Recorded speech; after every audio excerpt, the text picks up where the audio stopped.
Title দেখা ডরায়েন না, এই টাইটেল দেওয়া ছাড়া উপায় ছিল না। আমরা ভাবতেছি দেশের কি হবে, সবাই ভাবতেছেন না কি আসতেছে সামনে, ইলেকশন হবে কিনা, আওয়ামী লীগ আবার ফিরে আসবে কিনা, হাসিনা ফিরে আসবে কিনা, আপা ফিরবে কিনা। কিন্তু এর চাইতে জরুরি প্রশ্ন হইতেছে, আমি আপনি বেঁচে থাকবো তো, আমাদের সন্তানেরা বেঁচে থাকবে তো?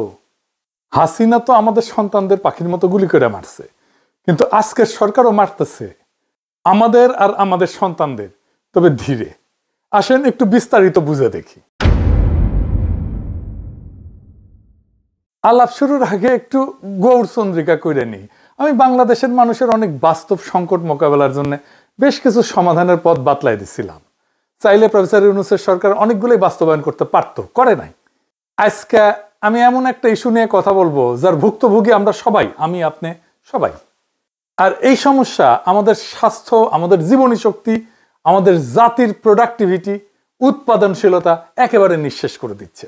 আমরা যেন একবারে দাঁড়াইতে না পারি সেই ব্যবস্থা করতেছে। কি এটা? এটা হইতেছে বিষাক্ত খাদ্য। শুধু মানুষের খাদ্য না, পশু প্রাণীর খাদ্যও বিষাক্ত। আর সেইগুলা শেষ পর্যন্ত আমাদের শরীরে ঢুকতেছে। বাংলাদেশে যে পরিমাণে খাবারে ভেজাল, সেটা সম্ভবত পৃথিবীর শীর্ষে। কোন খাবারে ভেজাল নাই?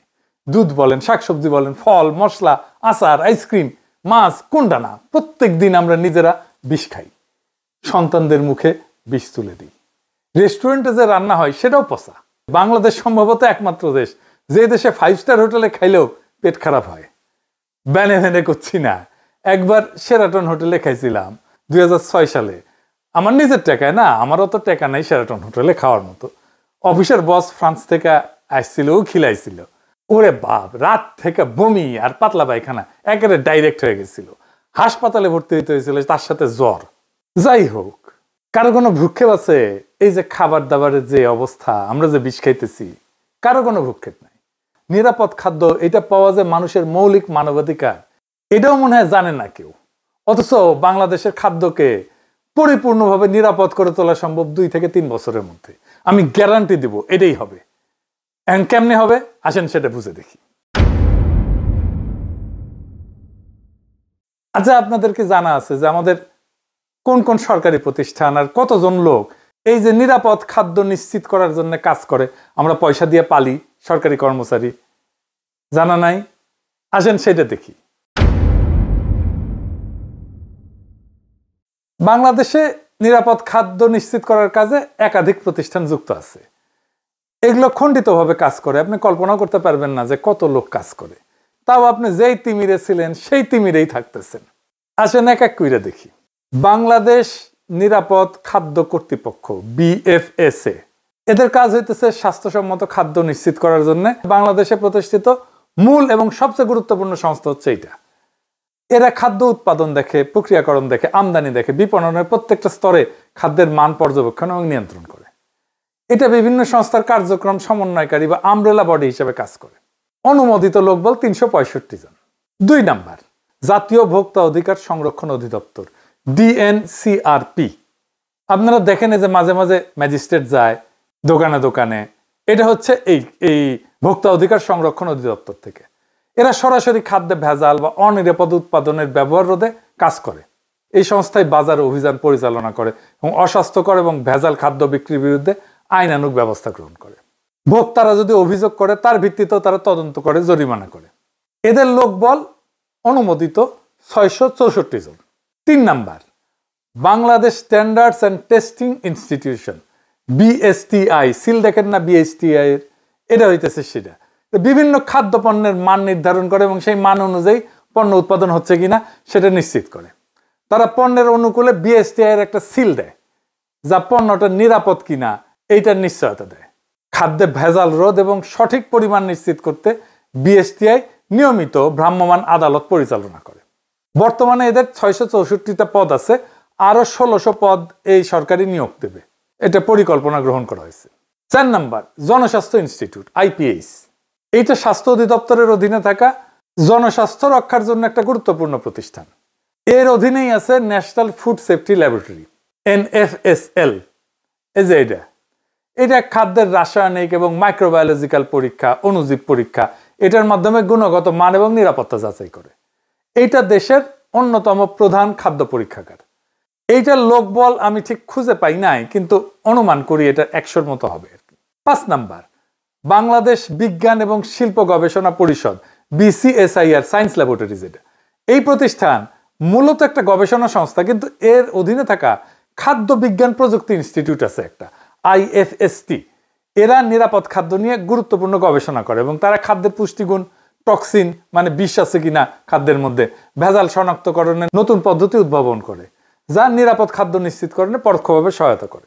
IFSTর ওয়েবসাইটে এই ইনস্টিটিউটে 50 জনেরও বেশি বিজ্ঞানী গবেষক কর্মরত আছে। তো বিজ্ঞানী গবেষক ছাড়াও তো ইনস্টিটিউটে গবেষণা সহায়তার জন্য ল্যাব টেকনিশিয়ান লাগে, প্রশাসনিক সহকারী লাগে, কর্মচারী লাগে। তো সব মিলে বিবেচনা করলে ধরেন এদেরও 100-র মতো লোকবল হবে। এই প্রতিষ্ঠানগুলো ছাড়াও স্বাস্থ্য অধিদপ্তরের স্যানিটারি ইন্সপেক্টর এবং সিটি কর্পোরেশন এবং পৌরসভার স্বাস্থ্য বিভাগ মাঠ পর্যায়ে রেস্তোরাঁ যারা খাবার বিক্রি করে এই সমস্ত প্রতিষ্ঠান পরিদর্শন করে নিরাপদ খাদ্য নিশ্চিত করে। স্বাস্থ্য অধিদপ্তরের অনুমোদিত কাঠামো অনুযায়ী প্রত্যেকটা উপজেলায় 1 বা একাধিক স্যানিটারি ইন্সপেক্টর আছে এবং সহকারী স্যানিটারি ইন্সপেক্টর আছে। সেই হিসাবে সারা দেশে 495টা উপজেলায় এই সংখ্যা প্রায় 1000 থেকে 1200 জন। সিটি কর্পোরেশন এবং পৌরসভাগুলোর স্থানীয় সরকার মন্ত্রণালয়ের অধীনে পরিচালিত হয় এবং তাদের নিজস্ব স্বাস্থ্য বিভাগ এবং জনবল কাঠামো আছে।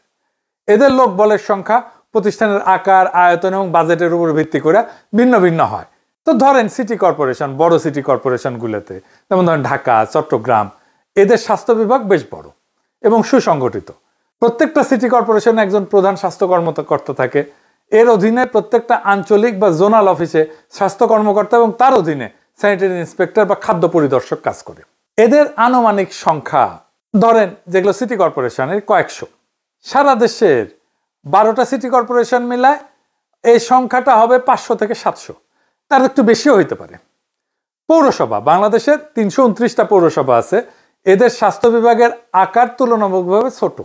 এটার আবার শ্রেণী আছে, যেমন ক শ্রেণী আছে, খ শ্রেণী আছে। তো ক শ্রেণী মানে এগুলো বড় পৌরসভা।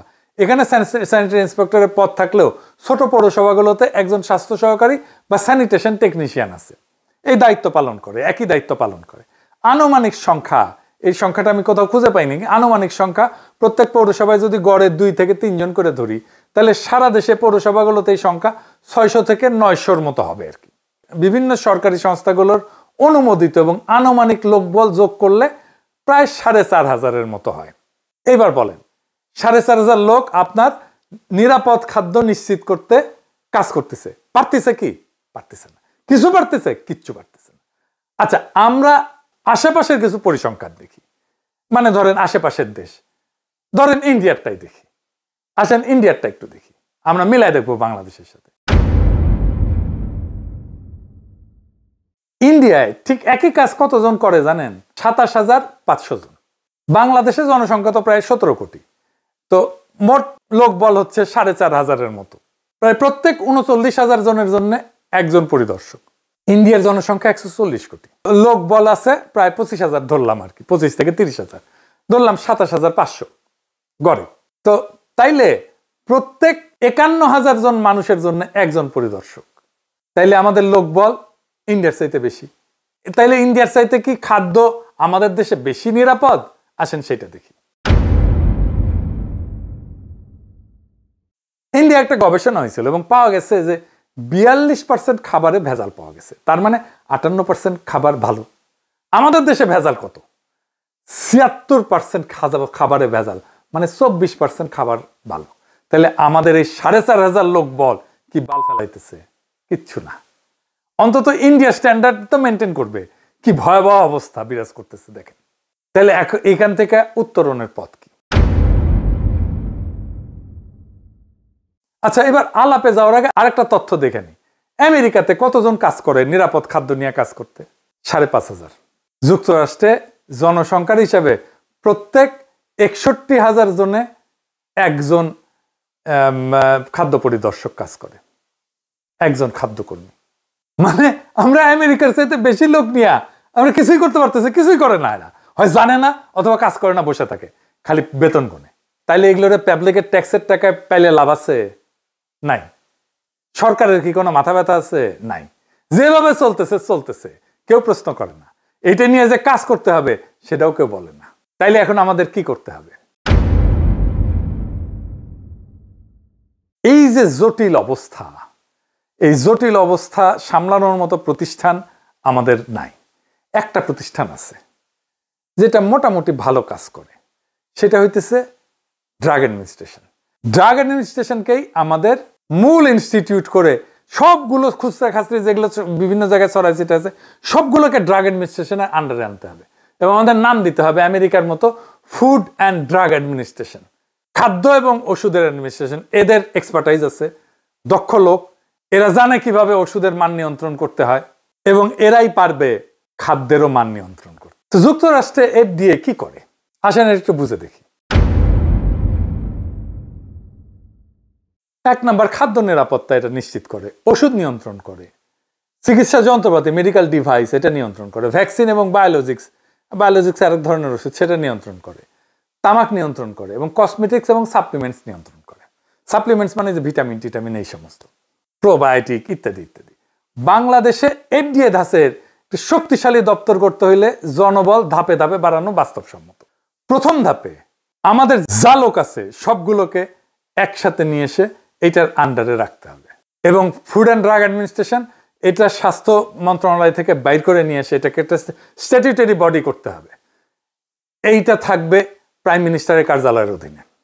এইখানে আমার হিসাবে মোটামুটি 10,000 লোক বল যদি আমরা দিতে পারি, 10 থেকে 11,000, তাইলে এটা খুবই ভালো কাজ করবে, একদম আমেরিকান স্ট্যান্ডার্ডে কাজ করতে পারবে। তাইলে যে সমস্ত খণ্ড খাদ্য এবং ওষুধ নিয়ন্ত্রণে বিভিন্ন সংস্থা আছে সেটাকে একটা ছাতার নিচে আনতে হবে।